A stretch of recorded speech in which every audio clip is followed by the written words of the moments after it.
সাতক্ষীরায় প্রচণ্ড দাবদাহ ও ভাইরাসে আক্রান্ত হয়ে আশঙ্কাজনক হারে মারা যাচ্ছে বাগদা চিংড়ি। উৎপাদন মৌসুমের শুরুতে চিংড়ি চাষে এমন ক্ষতির মুখে পড়েছেন জেলার অধিকাংশ চাষি।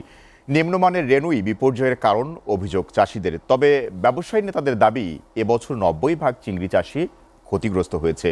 আর মৎস্য বিভাগ বলছে, ঘেরের গভীরতা বাড়ানোর সঙ্গে মানসম্মত চিংড়ি রেণু সরবরাহের জন্য হ্যাচারি মালিকদের নির্দেশ দেওয়া হয়েছে। সাতক্ষীরা থেকে শাহিন গোলদারের প্রতিবেদন। জানুয়ারি ফেব্রুয়ারিতে সাতক্ষীরার ঘেরগুলোতে বাগদা চিংড়ি রেণু ছাড়া হয়। মার্চ ও চলতি মাসে প্রথম দফায় চিংড়ির বাজারজাত করার কথা ছিল। তবে বছরের শুরুতেই ভাইরাস সংক্রমণে প্রায় ঘেরের বাগদা চিংড়ি মারা যাচ্ছে। এতে জেলার চাষিরা আর্থিকভাবে ক্ষতিগ্রস্ত হচ্ছে।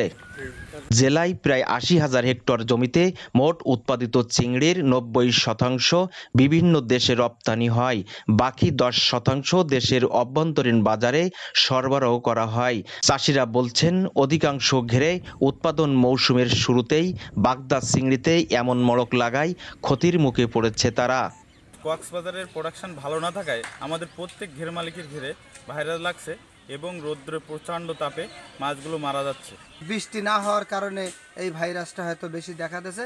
বৃষ্টি হলে মনে হয় ভাইরাস কমবে, আশাবাদী আর কি। পানি অনেক লবণাক্ত বৃদ্ধি পাচ্ছে, যার কারণে মাছ মারা যাচ্ছে। এবং ঘেরের গভীরতা বৃদ্ধি করা সহ নিম্নমানের পোনা সরবরাহ না করার পরামর্শ দিয়েছেন জেলা মৎস্য বিভাগ। যেসব ঘেরে পানির গভীরতা অনেক কম থাকে সেই ঘেরগুলাই দেখা যায় যে পানি অনেক গরম হয়ে যাওয়ার কারণে মাছ মারা যায়। বাজারে বিভিন্ন ধরনের পোনা থাকে, বিভিন্ন দামের পোনা থাকে। এর ভিতর থেকে যে পোনাগুলোর মান ভালো, যেগুলো ভালো মানের পোনা, সেই পোনাগুলো ব্যবহার করতে বলা হয়।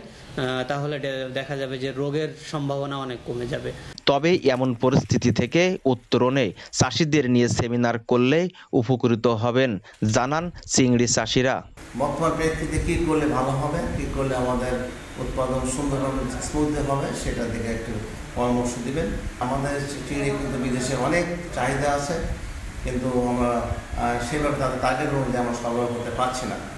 চলতি বছর সাতক্ষীরায় ৫৪,৯৩৫টি ঘের থেকে ২৬,০০০ মেট্রিক টন বাগদা চিংড়ি উৎপাদনের লক্ষ্যমাত্রা নির্ধারণ করা হয়েছে।